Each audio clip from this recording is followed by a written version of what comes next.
The Leader of the Opposition thinks that maternity pay is excessive and would go back to the failment that puts hundreds of thousands of children into poverty. Kemi Badenoch, the Leader of the Opposition. Thank you, Mr. Speaker. And can I echo the sentiments of the Prime Minister? The thoughts of the whole House will rightly be with the family of Lance Corporal Hooley, who tragically died supporting Ukraine in her fight for freedom. Can the right honourable gentleman tell the House why are his own MPs describing him as a caretaker Prime Minister? Mr. Speaker, my own MPs are very proud we've just passed a budget which protected our public services and our NHS. No austerity which brought our NHS to the ground. Right. Imagine you are the Prime Minister of Britain. You have survived scandal after scandal, dodged every political grenade lobbed your way, and somehow convinced yourself that you have got this whole governing thing sorted. Then you walk into Prime Minister's questions, and Kemi Badenoch stands up with a smile that says, "I'm about to ruin your entire week." Welcome to Wednesday, the 11th of December, where Keir Starmer got absolutely battered at the dispatch box, and honestly, it was glorious political theatre. Quick favour, if you are loving this already, hit that subscribe button. Over 94% of viewers have not done it yet. It is free. Takes literally 1 second, and it means the absolute world to us here at British Mirror. Cheers if you did. Right, back to the carnage. So let us set the scene, shall we? The House of Commons, that glorious bear pit of British democracy where careers are made, reputations are shredded, and occasionally someone forgets their own policy and has to pretend they meant to say something completely different. On one side, you have got Sir Keir Starmer, Labour Prime Minister, looking increasingly like a substitute teacher who has just realised the class knows he does not have a clue what is on the syllabus.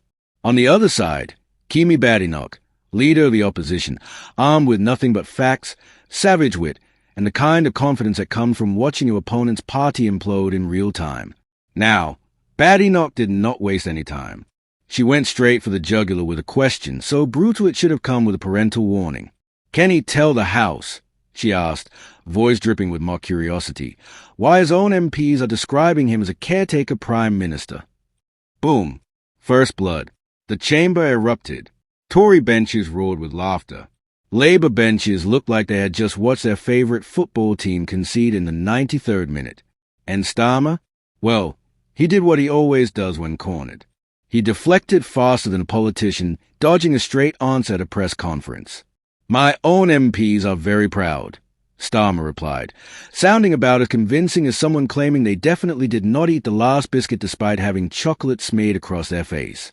He then launched into a defense of Labour's recent budget, claiming they had protected public services, avoided austerity, and created economic stability, which is all well and good, except the British public are currently experiencing energy bills that make your eyes water, a cost of living crisis that has not gone away, and NHS waiting lists longer than a queue for the January sales.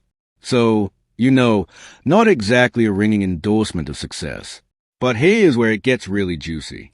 Because Badenoch was not asking that question out of thin air. Oh no, she was punching a bruise that has been festering for weeks now. See, behind the scenes in Labour HQ, there's more plotting going on than in a Shakespearean tragedy. Rumours have been swirling faster than a Westminster merry-go-round that Labour MPs are already eyeing up who should replace Starmer when, not if, but when he gets a boot. And the two names at the centre of this political soap opera? Angela Rayner and Wes Streeting. Now, Angela Rayner is a fascinating character in all of this. She was Labour's Deputy Prime Minister until she was not, having resigned in September over a rather sticky situation involving £40,000 of unpaid stamp duty on a holiday home. Oops. But here's the thing about Rayner. She is a political survivor. She has bounced back from scandals before, and word on the street is she has her eyes firmly on the top job, not as someone's deputy, not as second fiddle in a so-called dream ticket, but as Prime Minister, full stop, which brings us to Wes Streeting, the current Health Secretary, who apparently fancies himself as the next leader of the Labour Party.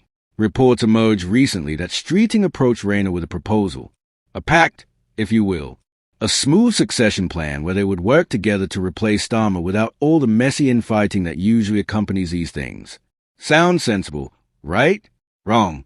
Because according to sources close to Rayner, she would rather stick pins in her own eyes and play second fiddle to West Streeting.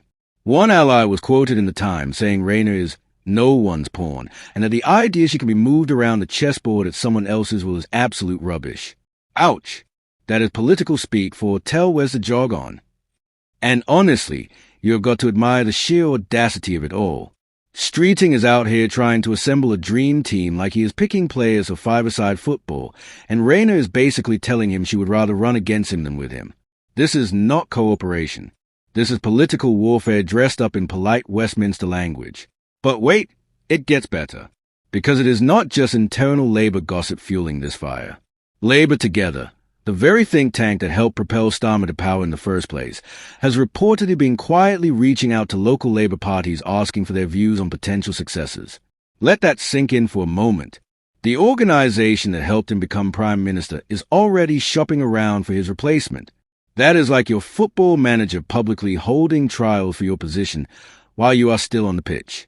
Brutal does not even begin to cover it. Back at Prime Minister's questions, Badenoch was not done twisting the knife. She followed up with another zinger, pointing out that Starmer is being called a caretaker because everyone can see he has lost control of his party. We all know, she said with a kind of delivery that makes political journalists frantically scribble notes, that this lot are so busy trying to replace him that they have taken their eyes off the ball. And honestly, she is not wrong. While Labour MPs are busy plotting who gets the big chair next, the actual business of governing seems to have taken a backseat. Badenoch then went in for the kill, reminding Starmer of his broken promises. Remember when Labour pledged to bring down energy bills? Yeah, about that. Bills are still sky high, and British families are still choosing between heating and eating. She also pointed out that teacher numbers have fallen under Labour's watch, which is rather awkward for a party that claims to champion education. Starmer, to his credit, tried to hold the line. He insisted the government was focusing on what matters to the public, including tackling the cost of living. But when your own MPs are allegedly describing you as a caretaker and rival factions are forming behind the scenes, it is a bit hard to sell the idea that everything is under control. Now let us talk about the sheer absurdity of the Ed Miliband angle, because this is too good to ignore. Badenoch joked during the exchange that Net Zero Secretary Ed Miliband wanted to recycle himself into the top job. Yes, Ed Miliband. The man who led Labour to a dismal defeat in 2015. The man who gave us an infamous bacon sandwich photo. The man who became a political punchline is apparently being floated as a potential leadership contender. You cannot make this stuff up. If Miliband does somehow end up as Prime Minister, it will be the greatest comeback story since Leicester City won the Premier League. Actually, scratch that. It would be even more unlikely. And as if this political circus was not entertaining enough, we also learned this week that Angela Rayner turned down a six-figure offer to appear on I'm a Celebrity, Get Me Out of Here. Apparently, ITV approached her after she resigned in September, and the cash on offer dwarfed the £400,000 Matt Hancock pocketed for his jungle stint in 2022. Now, part of me wishes she had taken it. Can you imagine Angela Rayner eating kangaroo testicles while Ant in December asked her about Labour's economic policy? Peak British television, that would have been. But Rayner declined, which tells you something important. She is keeping her powder dry. She is not cashing in on celebrity fame. She is staying in the political game, positioning herself for a potential leadership run. And judging by how fiercely her allies are defending her independence from Streeting's dream ticket idea, she is serious about it. So where does this leave Starmer?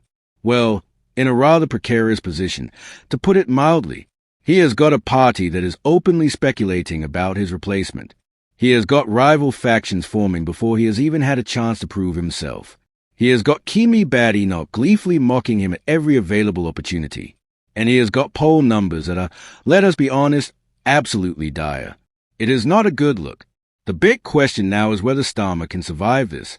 Can he steady the ship, unite his party, and convince the British public that Labour deserves another chance at the next election?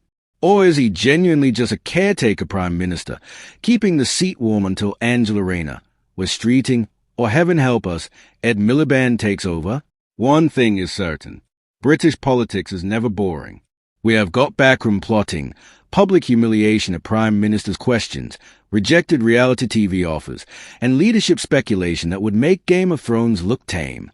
And through it all, Kemi Badenoch is having the time of her life, landing punch after punch on a Prime Minister who looks increasingly like he is one bad PMQs away from a complete meltdown. So buckle up, because if you think this is messy now, just wait until the real leadership battle kicks off.